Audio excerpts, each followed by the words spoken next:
Welcome to our channel Assam's Future Aspirants. Namaskar. Ami aji এই ভিডিওটোত Assam Geography most important 25 টা MCQs ৰ বিষয়ে আলোচনা কৰিম।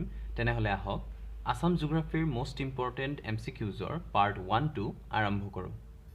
Question number 1, what is the geographical location of Assam?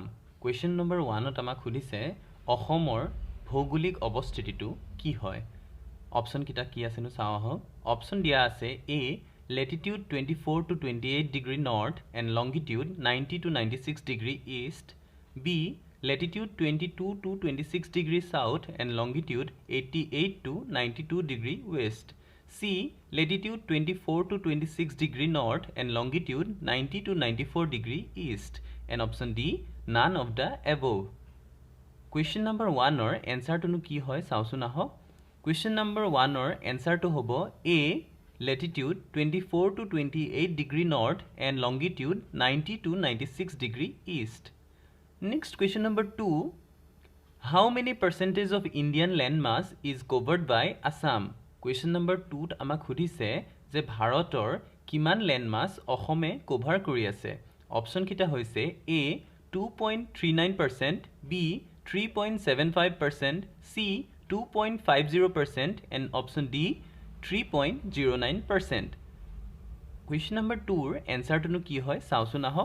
Question number 2 answer to hobo A, 2.39%. Next question number 3, largest silk swamp forest in northeast India. Question number 3 tama khudise je northeast India largest silk swamp forest kun kon hoy. Option kita hoise A, Dibru-Soikhwa National Park, B, Sonai Ropai Wildlife Sanctuary, C, Gibbon Wildlife Sanctuary and D, Sokrasila Wildlife Sanctuary. To question number 3 answer to hobo A, Dibru-Soikhwa National Park. Ami gom palu je Dibru-Soikhwa National Park ok largest silk swamp forest in northeast India buli koa hoy. Next question number 4, terracotta industry is located in. Question number amak 4 ot hudise je terracotta industry ohomor kot ase. Option huita hoise A, Dhuburi, B, Lakhimpur, C, Tinsukia and D, Jorhat. Question number 4 answer to hobo A, Dhuburi. To amar Dhuburi terracotta industry ase. Next question number 5, how many percentage of Assam is occupied by forest? Question number 5 ot amak hudise je ohomor kiman percent mati forest cover kori ase. Option kita hoise 34.21%, B, 22.22%, C, 29.71% and D, 31.27%. Question number 5 or answer to hobo A, 34.21%. Next question number 6, how many countries share international borders with Assam?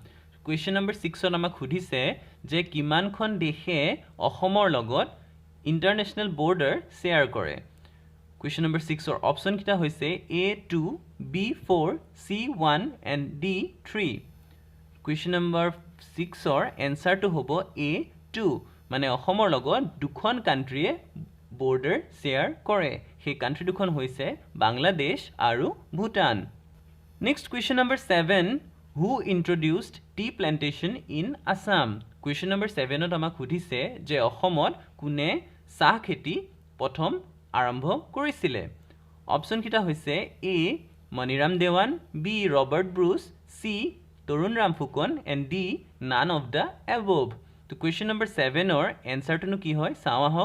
Question number 7 or answer to hobo B, Robert Bruce. Next question number 8. Question number 8 ot amak hudise je what is the name of the largest south bank tributary of Brahmaputra? Question number 8 ot amak hudise je Brahmaputra largest south bank tributary nu kun khon hoy. Option kita hobo A, Kolong, B, Kopili, C, Jiavoroli, D, none of the above.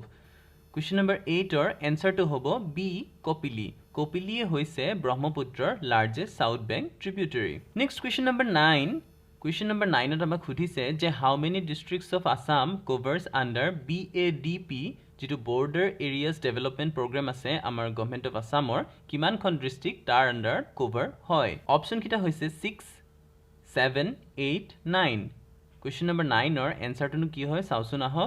Question number 9 or answer to hobo C, 8. মানে 8খন district আমাৰ border areas development প্ৰগ্ৰামৰ আন্ডাৰত cover হয় next question number 10 Chirang district shares border with তো আমাক question number 10 ত সুধিছে যে চিৰাং যিখন জিলা আছে সেই জিলাখনে কাৰ লগত বৰ্ডাৰ শেয়াৰ কৰে অপচন কিটা হৈছে A Nalbari and Barpeta B Barpeta and Bongaigaon C Nalbari and Baksa and D Baksa and Udalguri তো কোৱেশ্চন নম্বৰ 10 ৰ এনসাৰটো হ'ব B Barpeta and Bongaigaon next question number 11 Baksa district was created from আমাক কোৱেশ্চন নম্বৰ 11 ত সুধিছে যে বাক্সা যিখন ডিস্ট্ৰিক্ট সেইখন ক'ৰ পৰা ক্ৰিয়েট কৰা হৈছে A Barpeta Nalbari Kamrup B Nalbari Kokrajhar Kamrup C Kamrup Barpeta Udalguri and D Barpeta Golaghat Nalbari question number 11 ৰ এনসাৰটো হ'ব বৰপেটা নলবাৰী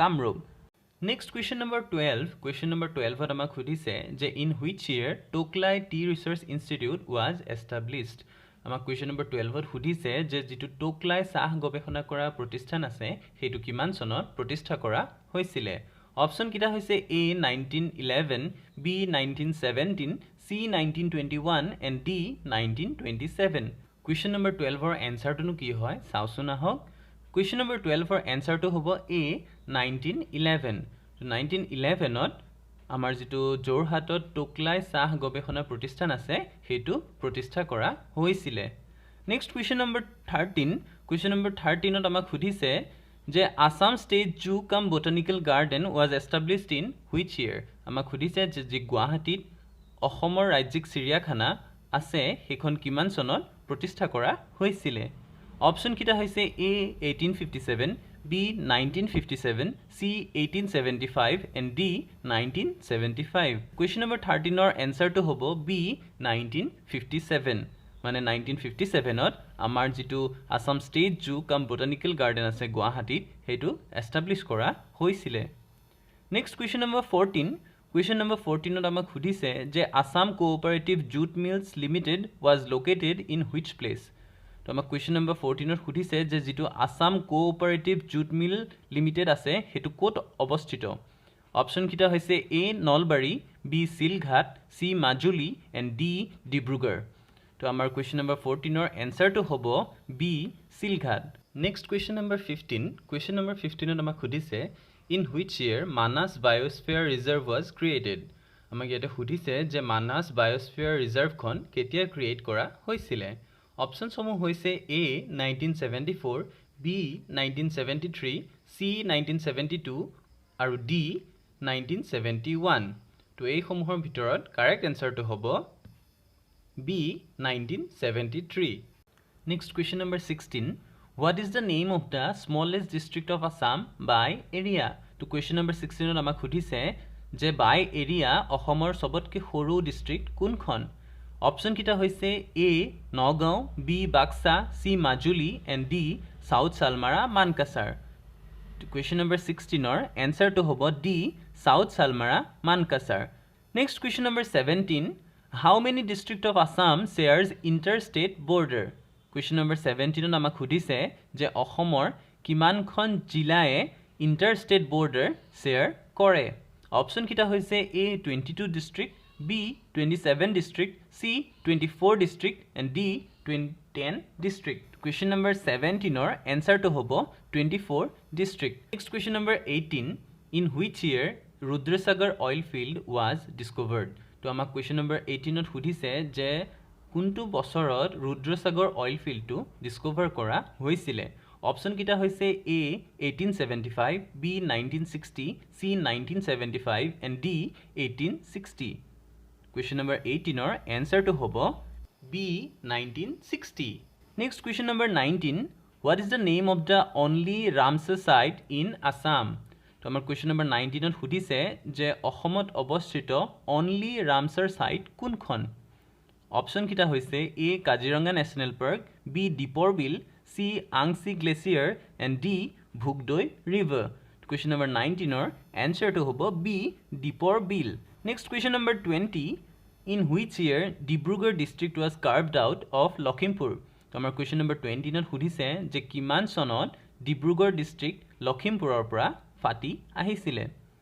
অপশন কিটা হৈছে A 1974, B 1975, C 1976 and D 1977 তো আমাৰ অপশন কিটাৰ ভিতৰত এনসাৰটো হ'ব C 1976 Next question number 21 in which year Assam Tea Company was established Question number 21 ত আমাক খুদিছে যে যেটো অসম টি কোম্পানী আছে হেতু কিমান সনত এস্টাবলিশ কৰা হৈছিলে অপশন কিটা হৈছে A 1823 B 1839 C 1847 D 1872 option কিটাৰ ভিতৰত শুদ্ধ এনসাৰটো হ'ব B 1839 1839 ত আমাৰ অসম টি কোম্পানী এস্টাবলিশ কৰা হৈছিলে Next question number 22 in which year Kaziranga was declared a World Heritage Site by UNESCO for its unique natural environment Question number 22 আমাক খুদিছে যে কাজিৰঙা কিমান সনত UNESCO এ World Heritage Site হিচাপে ডিক্লেয়াৰ কৰিছিলে option কিটা হৈছে A 1974 B 1985 C 1991 D 1997 option কিটাৰ ভিতৰত আমাৰ শুদ্ধ এনসাৰটো হ'ব B 1985 Next question number 23 What is the name of the oldest refinery of India which is in Assam Question number 23 আমাক খুদিছে যে ভাৰতৰ oldest refinery কোনটো যেটো অসমত অৱস্থিত অপশন কিটা হৈছে A Sivasagar B Digboi C Geleky and D Duliajan option কিটাৰ ভিতৰত আমাৰ শুদ্ধ এনসাৰটো হ'ব B Digboi Next question number 24 In which year Kaziranga was originally established as a reserve forest? Amak question number 24 ত খুদিছে যে কিমান সনত কাজিৰঙাক originally established কৰা হৈছিল সংৰক্ষিত বনাঞ্চল হিচাপে অপশন কিটা হৈছে 1985 B 1908 C 1958 D 1980 অপশন কিটাৰ ভিতৰত শুদ্ধ উত্তৰটো হ'ব B 1908 Next question number 25 আমাৰ যেটো আজিৰ ভিডিওটোৰ শেষৰটো প্ৰশ্ন হেতু হৈছে What is the name of the largest wildlife sanctuary of Assam Question number 25 ত আমাক খুদিছে যে অসমৰ সবাতোকৈ ডাঙৰ wildlife sanctuary কোনখন অপশন কিটা হৈছে A Dihing Patkai B Barnadi C Marat Longri and D Sonai Rupai option কিটাৰ ভিতৰত আমাৰ শুদ্ধ উত্তৰটো হ'ব C মাৰাত লংৰি এই সমূহে আছিল আমাৰ আসাম জিওগ্ৰাফিৰ মোস্ট ইম্পৰ্টেন্ট এমসিকিউজৰ পাৰ্ট 1 অৰ কোৱেশ্চন সমূহ আৰু আপোনালোকে যদি আমাৰ most important questions on Indian polity part 1 টো চোৱা নাই হেতু আমি আই বটনত দি দিছো তাৰ পৰাই চাই লব পাৰিব ভিডিওটো যদি চাই ভাল পালে তেনেহলে লাইক কৰিব শেয়াৰ কৰিব আৰু সাবস্ক্ৰাইব কৰিবলৈ নাপাহৰিব আৰু যদি আপোনালোকে আমাৰ লগত জয়েন হ'বলৈ বিচাৰে তেনেহলে টেলিগ্ৰাম হোৱাটসএপ ফেসবুকৰ লিংক আমাৰ ডেসক্ৰিপচন বক্সত দিয়া আছে তাৰ পৰাই জয়েন হৈ লব পাৰিব ধন্যবাদ জয় আই অসম